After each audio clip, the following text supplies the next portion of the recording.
강호연도 제6화 초가집의 주인. 지난 이야기. 연도진책에 비친 숲을 울리며 아이들을 지켜냈다.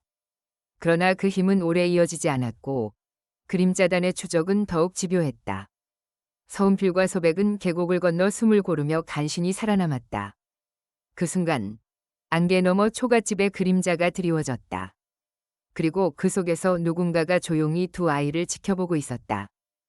계곡 건너편 어둠 속에 덩그러니 놓인 초가집 하나. 낡은 초가는 금방이라도 무너져 내릴 듯했지만 기이하게도 처마 끝에는 등불 하나가 아스라히 빛나고 있었다. 불빛은 바람에 흔들리면서도 꺼지지 않았다. 마치 누군가 기다리고 있다는 신호처럼. 소백이 혀를 찼다. 허허, 이 깊은 산 중에 누가 살겠냐. 귀신집 아니면 미친 늙은이겠지. 운필은 아무 대답도 하지 않았다. 다만 가슴속에 책이 은근한 열기를 뿜어내고 있었다.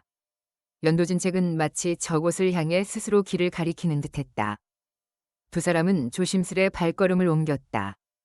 다다닥, 빗물에 젖은 마른 나뭇가지가 부러지는 소리가 유난히 크게 들렸다. 안개는 더욱 짙어져 초가집을 향하는 길을 감췄다. 문 앞에 이르자 안에서 낮은 기침소리가 흘러나왔다. 헥, 헛헛. 소백이 움찔하며 속삭였다. 운필, 들었지? 분명 안에 누가 있어.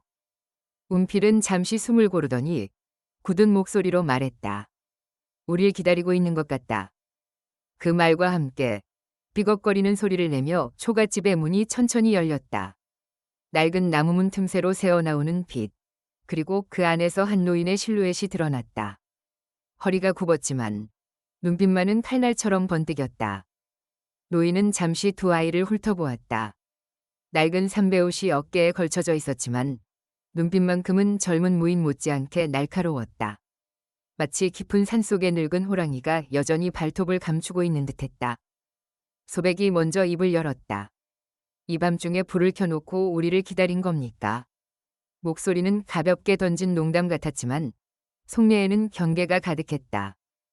노인은 대답 대신 서운필의 품을 가만히 가리켰다. 연도진책이 그의 옷자락 속에서 희미하게 빛을 뿜고 있었다. 책이 길을 골랐군. 노인의 목소리는 낮았으나 깊은 우물에서 울려 나오는 듯했다. 운필은 한 발자국 뒤로 물러섰다. 손끝으로 책을 움켜쥐었지만 떨림이 멈추지 않았다. 당신은 누구십니까? 노인은 눈을 가늘게 뜨며 되묻듯 말했다.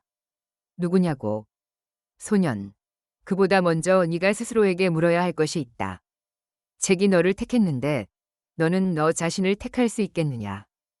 소백이 콧방귀를 뀌었다. 헉, 또 괴상한 도사님이네. 물어보는 말엔 답도 안 하고 뜬구름 같은 소리나 하고. 그러나 운필은 그 말에 심장이 크게 요동치는 것을 느꼈다. 나 자신을 택한다. 지켜야 한다는 말과 다르지 않은가. 그는 낮게 중얼거렸다. 저는 아직 대답을 할 수 없습니다. 노인은 미소를 지었다. 그렇기에 아직 살아있는 것이다. 대답을 내린 자는 이미 길을 닫은 자이니. 노인은 천천히 손을 뻗어 초가집 안쪽에서 낡은 막대기를 하나 꺼냈다. 겉보기엔 땔감용 마른 나무 토막에 불과했지만 노인이 손가락 끝으로 두드리자 낮은 울림이 번졌다. 그 울림은 방금 전 숲에서 들렸던 진법의 떨림과 닮아 있었다. 소년. 노인이 막대를 바닥에 세우며 말했다. 이 나무토막은 아무 힘도 없다. 그러나 내 발걸음 하나가 그것을 움직이게 할 수도 있지. 소백이 피식 웃었다. 나무토막을 움직인다고? 허허, 요술쟁이 소리네. 노인은 그 말에 아랑곳하지 않고 바닥에 얇은 재를 흩뿌렸다. 쟤는 바람도 없는데 나선처럼 흘러 모양을 만들었다. 그저 지나가 보아라. 네가 책과 맺은 인연이 거짓이 아니라면 흔적은 남을 것이다. 운필은 긴장된 눈빛으로 바닥을 바라보았다. 재 위에는 아무런 문양도 없었다. 그저 회색의 재가 어수선하게 깔려있을 뿐. 내가 걸어가면 정말 무언가 나타날까. 그는 한 발을 내디뎠다. 발바닥이 재를 스치는 순간 은빛의 선 하나가 얇게 번졌다. 그리고 그 선은 옆으로 퍼지며 짧지만 분명한 진법의 선을 그려냈다. 소백이 눈을 크게 떴다. 뭐야? 방금. 내 발자국에서 빛이 났어. 운필은 놀란 듯 뒤로 물러섰다. 그러나 노인은 고개를 끄덕였다. 책이 내 안에 씨앗을 심은 게다. 아직은 이약하나 싹은 이미 트었다. 운필은 손끝을 바라봤다. 아직도 미세한 빛의 잔향이 손바닥에 스며들어 있었다. 심장이 두근거렸지만 이번에는 두려움이 아니라 이상한 울림이 함께했다. 저는 제가 한 것이 아닙니다. 그의 목소리는 떨렸지만 눈빛은 조금 더 단단해져 있었다. 노인은 부드럽게 눈을 감았다가 떴다. 아니, 그것이 바로 내 힘이다. 네가 원하지 않아도 이미 길은 너와 함께 걷고 있다. 노인은 천천히 걸음을 옮겨 두 아이 앞에 섰다. 허리는 굽었으나 그 발걸음 하나하나가 마치 땅과 대화를 나누는 듯 고요하고 단단했다. 그가 입술을 열자 마른 바람이 방 안을 스쳐 지나갔다. 기억해라, 소년. 칼은 손끝에서가 아니라 눈에서 먼저 벼려진다. 노인의 목소리는 낮았으나 가슴속 깊은 곳에 파문을 일으켰다. 지킨다는 것은 베어내는 것이 아니다. 보는 것이다. 네가 무엇을 바라보고 무엇을 놓치지 않는가. 그것이 곧 진법의 시작이니라. 운필은 숨을 삼켰다. 아버지의 목소리와 겹쳐지는 듯한 울림이 가슴을 두드렸다. 배지 않고도 이길 수 있다. 소백이 팔짱을 끼고 시선을 돌렸다. 말은 멋있게 하지만 결국 운필이가 칼 잡게 하려는 거 아냐. 노인은 미소를 지으며 대꾸하지 않았다.